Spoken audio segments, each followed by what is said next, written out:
Hi everyone, welcome you all to a new session on the course Mechanics of Solids. So today the topic is composite bars.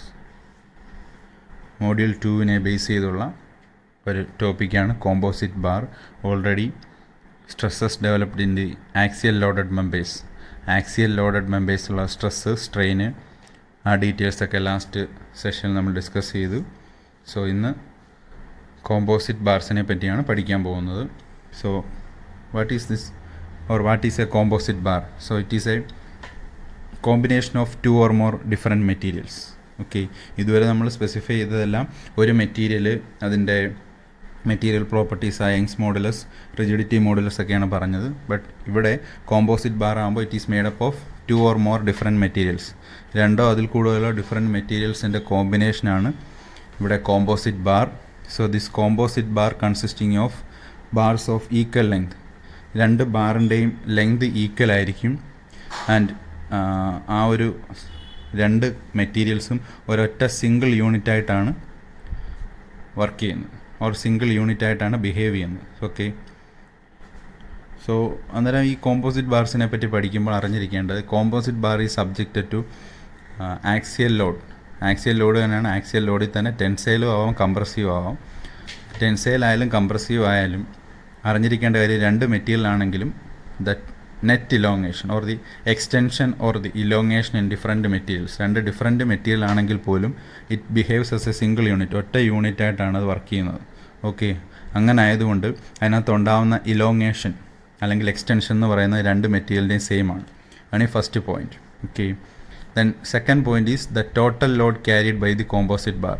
ഈ composite bar carry ചെയ്യുന്ന total load എന്ന് പറയുന്നത് it is equal to the sum of the loads carried by the bars of different materials. Okay, total load എന്ന് പറയുന്നത് it is equal to the sum of the loads carried by the different materials. ഓരോ മെറ്റീരിയൽസും load carry ചെയ്യുന്നതിൻ്റെ summation ആയിരിക്കും total load of this composite bar. So consider a composite bar or compound bar. രണ്ടും same ആണ്. Composite bar ആയാലും compound bar ആയാലും same ആണ്. Composite bar or compound bar of different materials. രണ്ട് different materials ആണ്. ഇതാണ് രണ്ട് ഡിഫറെൻറ്റ് മെറ്റീരിയൽസ്.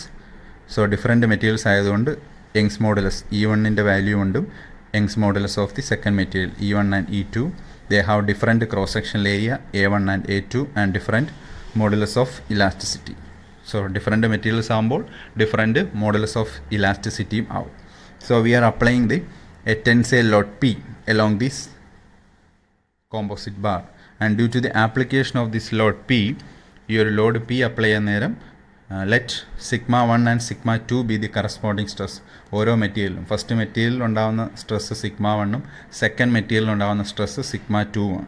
ഓക്കെ, സോ ഇവിടെ ശ്രദ്ധിച്ചിരിക്കേണ്ട കാര്യം, ഇത് രണ്ട് മെറ്റീരിയലും ഒരൊറ്റ യൂണിറ്റായിട്ടാണ് ബിഹേവ് ചെയ്യുന്നത്. സോ ഈ രണ്ട് യൂണിറ്റും ഇവിടെ രണ്ടിടത്തും ഫിക്സഡ് ആയിട്ട് വെച്ചിരിക്കുകയാണ്, റിജിഡ്ലി കണക്റ്റഡ്. ഓക്കെ, രണ്ടും ഒരേപോലെ റിജിഡായിട്ട് കണക്ട് ചെയ്ത് വെച്ചിരിക്കുന്നതുകൊണ്ട് ഓരോ മെറ്റീരിയലും അല്ലെങ്കിൽ ഓരോ പാർട്ട്, അതായത് ഒന്നാമത്തേലും രണ്ടാമത്തേലും ഈ രണ്ട് മെറ്റീരിയലും ഉണ്ടാകുന്ന എക്സ്റ്റൻഷൻ ഓർ ഇലോങ്ങേഷൻ എന്ന് പറയുന്നത്, അല്ലെങ്കിൽ change in length of each bar will be the same. So delta L1 ഈ മെറ്റീരിയലിന് അല്ലെങ്കിൽ ഈ ഒരു പാർട്ടിന്, ഫസ്റ്റ് പാർട്ടിന് ഉണ്ടാകുന്ന elongation is equal to the elongation of the second part. So delta L1 is equal to delta L2. So strain in the material 1, first material ഉണ്ടാകുന്ന strain എന്ന് പറയുന്നത് ε1 is equal to sigma 1 by E1. Okay, ഇക്വേഷനിൽ Hooke's law എന്ന് എഴുതിയതാണ്. Sigma is equal to E into epsilon. ഇതിൽ നിന്ന് strain in the material 1 is equal to epsilon 1 is equal to sigma 1 by E1. So strain in the material 2, epsilon 2 is equal to sigma 2 by E2. Okay, so strain എന്ന് പറയുന്നത് change in length by original length ആണ് strain. So already ഇവിടെ explain ചെയ്ത് കഴിഞ്ഞു. Change in length രണ്ട് യൂണിറ്റിൽ, രണ്ട് മെറ്റീരിയലും ഉണ്ടാകുന്ന ലെങ്ത്, ചേഞ്ച് ഇൻ ലെങ്ത് എന്ന് പറയുന്നത് സെയിം ആണ്. ആൻഡ് ഇവിടെ ശ്രദ്ധിക്കേണ്ട കാര്യം, രണ്ട് മെറ്റീരിയലിൻ്റെയും ലെങ്ത്, ഓക്കെ, ഈ ലെങ്ത് എന്ന് പറയുന്നത് സെയിം ആണ്. So delta L1 is equal to delta L2. അതേപോലെ തന്നെ രണ്ട് മെറ്റീരിയലിൻ്റെയും ലെങ്ത് സെയിം ലെങ്ത് തന്നെയാണ്. സെയിം ലെങ്ത് ആണെങ്കിലല്ലേ ഇങ്ങനെ കണക്ട് ചെയ്യാൻ പറ്റൂ. സോ അതുകൊണ്ട് ചേഞ്ച് ഇൻ ലെങ്തും ഒറിജിനൽ ലെങ്തും സെയിം ആയതുകൊണ്ട് strain in both the materials will be the same. Okay, so ഇതിൽ നിന്ന് epsilon 1 is equal to epsilon 2, so sigma 1 by E1 is equal to sigma 2 by E2, so sigma 1 is equal to E1 into sigma 2 by E2. So this ratio E1 by E2, ഈ ratio E1 by E2 എന്ന് പറയുന്ന ഈ ratio ആണ്. The ratio E1 by E2 is known as modular ratio. Okay, so ആദ്യം explain ചെയ്ത പോലെ total load carried by this compound bar will be equal to the sum of the load carried by the individual material. Okay, so total load P is equal to load carried by bar 1 plus load carried by bar 2. So P is equal to P1 plus P2. ഓരോ individual material P1 P2 എന്ന് പറയുന്നത് ഓരോ മെറ്റീരിയലും withstand ചെയ്യുന്ന load P1 P2, P എന്ന് പറയുന്ന applied load. So P is equal to stress എന്ന് പറയുന്നത് ഫോഴ്സ് ബൈ ഏരിയ. സോ അതിൽ നിന്ന് P1 ആണെങ്കിൽ സിഗ്മ 1 ഇൻറ്റു A1, P2 ആയതുകൊണ്ട് സിഗ്മ 2 ഇൻറ്റു A2. ഈ ഒരു ഇക്വേഷൻ ഇതിൽ നിന്നാണ് ഇതെഴുതിയത്. P is equal to sigma 1 into A1 plus sigma 2 into A2. So delta L1 is equal to delta L2 already പറഞ്ഞാണ്. Elongation in both the materials will be the same for composite bar. So delta L already discuss ചെയ്തു. Delta L is equal to P L by A E. ഇതൊക്കെ ആദ്യത്തെ ക്ലാസ്സിൽ explain ചെയ്തതാണ്. Delta L is equal to P L by A E. അത് substitute ചെയ്യുക. P one L by A one E one is equal to P two L by A two E two. So എല്ലും എല്ലും ക്യാൻസലായി പോകും, കാരണം രണ്ട് മെറ്റീരിയലിൻ്റെയും length same ആണ്. So P one is equal to P two into A one E one by A two E two. Okay, so once P1ൻ്റെ value നമുക്ക് കിട്ടിക്കഴിഞ്ഞാൽ substitute the value of P1 in equation എയിൽ substitute ചെയ്യുമ്പോൾ we get P is equal to P1ൻ്റെ value substitute ചെയ്യുക plus P2. Then cross multiply ഇത് LCM എടുക്കുക. Okay, cross multiply ഇത് LCM എടുക്കുക. So P2 A1 E1 plus P2 into A2 E2 by A2 E2. Okay, then ഇതിൽ നിന്ന് P2 common ആയിട്ട് എടുക്കുക. P2 കോമൺ ആയിട്ട് എടുത്തതിന് ശേഷം inside the bracket A1 E1 plus A2 E2 by A2 E2. So ഇതിൽ നിന്ന് നമുക്ക് P2 കണ്ടുപിടിക്കാം. P2 is equal to P into A2 E2 by A1 E1 plus A2 E2. Once P2 കിട്ടിക്കഴിഞ്ഞാൽ we can find out P1. Okay, so ഈ P2 P1 അറിഞ്ഞിരിക്കുക. P1 എന്ന് പറയുന്നത് P A1 E1 by A1 E1 plus A2 E2. ഈ രണ്ട് ഇക്വേഷനിലും P1 P2 ആണെങ്കിലും denominator same ആണ്. A1 E1 plus A2 E2. ഇവിടെയും A1 E1 plus A2 E2. Okay, ഇതാണ് basic equations regarding the composite bar when subjected to tensile or compressive loads. Okay, so ഇതിനെ base ചെയ്തുള്ളൊരു പ്രോബ്ലമാണ് ഇനിയും ചെയ്യുന്നത്. So a compound steel tube consisting of a steel tube 120 mm internal diameter and 140 mm external diameter and an outer brass tube 140 mm internal diameter and 160 mm external diameter. The compound tube is subjected to an axial compressive load of 700 kN. Find the stresses and amount of deformation developed in the material. Both the tubes are of same length 180 mm. Young's modulus value of steel is given by 2 into 10 raised to 5 Newton per mm square, and modulus of elasticity value for brass material is 1 into 10 raised to 5 Newton per mm square. So ഇതാണ് question. So ഈ ഒരു composite material തന്നെ അല്ലെങ്കിൽ compound material തന്നെ രണ്ട് different materials ഉണ്ടെന്ന് already discuss ചെയ്തു. So ആ രണ്ട് ഡിഫറെൻറ്റ് മെറ്റീരിയൽസ് ഒന്ന് സ്റ്റീലും ഇൻ ദിസ് ക്വസ്റ്റ്യൻ, ഈ ഒരു ക്വസ്റ്റ്യൻ ഒന്ന് സ്റ്റീലും രണ്ടാമത്തെ ബ്രാസുമാണ്. സോ ഒരു ഹോളോ ക്രോസ് സെക്ഷനാണ്. സോ അതുകൊണ്ടാണ് ഹോളോ ക്രോസ് സെക്ഷൻ ആയതുകൊണ്ടാണ് ദിസ് ഇൻറ്റേർണൽ ഡയമീറ്റർ, സ്റ്റീലിൻ്റെ ഇൻറ്റേർണൽ ഡയമീറ്ററും ബ്രാസിൻ്റെ സ്റ്റീലിൻ്റെ ഇൻറ്റേർണൽ ഡയമീറ്ററും സ്റ്റീലിൻ്റെ എക്സ്റ്റേണൽ ഡയമീറ്ററും തന്നിട്ടുണ്ട്. അതേപോലെ തന്നെ ഈ ബ്രാസിനകത്താണ് സ്റ്റീൽ ഇൻസേർട്ട് ചെയ്യുന്നത്. സോ ബ്രാസിൻ്റെയും ഇൻറ്റേർണൽ ഡയമീറ്ററും എക്സ്റ്റേണൽ ഡയമീറ്ററും തന്നിട്ടുണ്ട്. ഇവിടെ ഒരു കാര്യം ശ്രദ്ധിക്കേണ്ടത്, ഈ സ്റ്റീലിൻ്റെ എക്സ്റ്റേണൽ ഡയമീറ്റർ തന്നെ ആയിരിക്കും 140 mm. സ്റ്റീലിൻ്റെ എക്സ്റ്റേണൽ ഡയമീറ്റർ ആയിരിക്കും ബാറിൻ്റെ ഇൻറ്റേർണൽ ഡയമീറ്റർ. ഓക്കെ, അതറിഞ്ഞിരിക്കണം. കാരണം ബ്രാസിനകത്താണ് സ്റ്റീൽ പ്രോപ്പറായിട്ട് ഇൻസേർട്ട് ചെയ്യുന്നത്.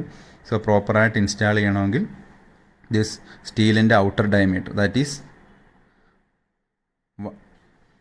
സ്റ്റീലിൻ്റെ outside diameter, that is 140 mm. ഈ സ്റ്റീലിൻ്റെ ഔട്ട്സൈഡ് ഡയമീറ്ററായ 140 mm തന്നെ ആയിരിക്കും ബ്രാസിൻ്റെ ഇൻറ്റേർണൽ ഡയമീറ്റർ. ഓക്കെ, സോ രണ്ടും 140 mm ആണ്. ക്വസ്റ്റ്യനിൽ എടുത്ത് പറഞ്ഞിട്ടുണ്ട് 140 mm ആണ് external diameter of steel and ബ്രാസിൻ്റെത് ബ്രാസിൻ്റെ internal 140 mm of 140 mm external diameter and outer brass ട്യൂബിൻ്റെ ഇൻറ്റേർണൽ ഡയമീറ്റർ 140. രണ്ടിൻ്റെയും ഒന്ന് സ്റ്റീലിൻ്റെ എക്സ്റ്റേണൽ ഡയമീറ്ററും ബ്രാസിൻ്റെ ഇൻറ്റേർണൽ ഡയമീറ്ററും സെയിം ആണ്, പ്രോപ്പറായിട്ട് ഇൻസേർട്ട് ചെയ്യാൻ വേണ്ടി. ഓക്കെ, സോ ഇതാണ് figure.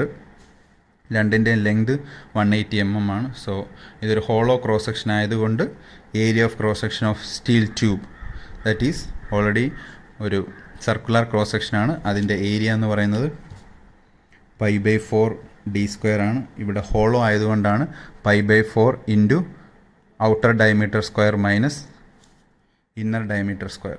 So π/4 into outer diameter d2 ആണെങ്കിൽ d2² minus inner diameter d1 ആണെങ്കിൽ π/4 into d2² minus d1². Okay, അതാണ് ഇവിടെ സബ്സ്റ്റിറ്റ്യൂട്ട് ചെയ്ത് π/4 into 140² minus 120². You get the value of area of cross section of steel tube. Similarly, you have to find out the area of cross section of brass tube, π/4 into outer diameter 160² minus internal diameter 140², and you get the value of brass tube cross section. രണ്ടിൻ്റെയും A1 A2 corresponding അല്ലെങ്കിൽ respective ആയിട്ടുള്ള cross sectional areas find out ചെയ്തു. Then ഇങ്ങനെ ഒരു composite bar ആകുമ്പം എന്തായാലും strain in one material will be equal to the strain in the another material. So substitute ചെയ്താൽ σ1/E1 is equal to σ2/E2. So ഇതിൽ നിന്ന് σ1 is equal to σ2 into E1/E2. Value substitute ചെയ്യുക. E1 E2 സ്റ്റീലിൻ്റെയും ബ്രാസിൻ്റെയും Young's modulus value തന്നിട്ടുണ്ട്. Substitute ചെയ്യുമ്പോൾ σ1 is equal to 2 into σ2 എന്ന് പറയുന്ന ഒരു ഇക്വേഷൻ കിട്ടും. First equation, relation between σ1 and σ2 is σ1 is equal to 2 into σ2. So basic equation, അടുത്തൊരു ബേസിക് ഇക്വേഷനാണ് applied load. P1 is equal to P1 plus P2. So P is equal to P1 എന്ന് പറയുന്നത് sigma is equal to P/A അല്ലേ, stress is equal to force by area. അതിൽ നിന്ന് P is equal to sigma into A. So P1 is equal to σ1 into A1 plus P2 എന്ന് പറയുന്നത് σ2 into A2. So ആ equation തന്നെയാണ് ഒന്നും കൂടെ എടുത്തെഴുതിയിരിക്കുന്നത്. σ1 എന്ന് പറയുന്നത് ഓൾറെഡി 2 into σ2 ആണ് കണ്ടുപിടിച്ചു. 2 into σ2 into A1ൻ്റെ വാല്യൂ കണ്ടുപിടിച്ചു, പ്ലസ് σ2 into A2ൻ്റെ വാല്യൂ കണ്ടുപിടിച്ചു, ഈസ് ഈക്വൽ ടു P എന്ന് പറയുന്നത് 700 kN ആണ്. 700 kN ന്യൂട്ടനാക്കി. സോ ഇവിടെ നിന്ന് σ2ൻ്റെ വാല്യൂസേ ഉള്ളെല്ലാം. σ2 ഈസ് ഈക്വൽ ടു 54.34 Nm² എന്ന് കിട്ടി. σ2 stress developed in the brass material. So once σ2 കിട്ടിക്കഴിഞ്ഞാൽ σ1 കണ്ടുപിടിക്കാം. σ1 is equal to 2 into σ2. Then അടുത്ത ക്വസ്റ്റ്യൻ ചോദിക്കുക. ഓൾറെഡി നമ്മൾ stresses developed in the first material സ്റ്റീലും stresses developed in the brass മെറ്റീരിയലും കണ്ടുപിടിച്ചു. Then we have to find out the amount of deformation or the amount of extension. So delta L1 രണ്ടിൻ്റെയും extension in the steel tube is equal to extension in the brass tube. ഏതായാലും കണ്ടുപിടിച്ചാൽ മതി, same value തന്നെ കിട്ടും. So delta L1 ഇവിടെ ആദ്യത്തേൻ്റെയാണ് കണ്ടുപിടിച്ചത്. Delta L1 is equal to σ1 into L/E1. Okay, equation എങ്ങനെ വന്നേ? ദിസ് ഈസ് ഓൾറെഡി L/L ആണല്ലോ, epsilon. So epsilon is equal to σ/E. Hooke's ലോയിൽ നിന്ന് epsilon is equal to σ/E. So epsilon എന്ന് പറയുന്നത് delta L/L is equal to delta L by L is equal to sigma by E. Delta L കണ്ടുപിടിക്കാൻ sigma into L by E ആണ് ഇത് എഴുതിയത്. Sigma ആദ്യത്തെ ആയതുകൊണ്ടാണ് sigma 1 into L by E 1. So substitute ചെയ്യുക. Sigma 1 already കിട്ടിയ value 108.69 into total length of the bar, composite bar 180 mm. E 1ൻ്റെ value 2 × 10⁵. Substitute ചെയ്യുക. You will get the value of amount of deformation as 0.0978 mm. Okay, delta L2 കണ്ടുപിടിച്ചാലും ഈ same value തന്നെയാണ് കിട്ടുന്നത്. കണ്ടുപിടിച്ച് നോക്കുക. Okay, so ഇങ്ങനെയാണ് sigma 1 and sigma 2 രണ്ട് ഡിഫറെൻറ്റ് മെറ്റീരിയൽസ് ആക്ട് ചെയ്യുന്ന സ്ട്രെസ്സസും ആൻഡ് എമൗണ്ട് ഓഫ് ഡീഫോർമേഷൻ കണ്ടുപിടിക്കുന്നത്. Thank you.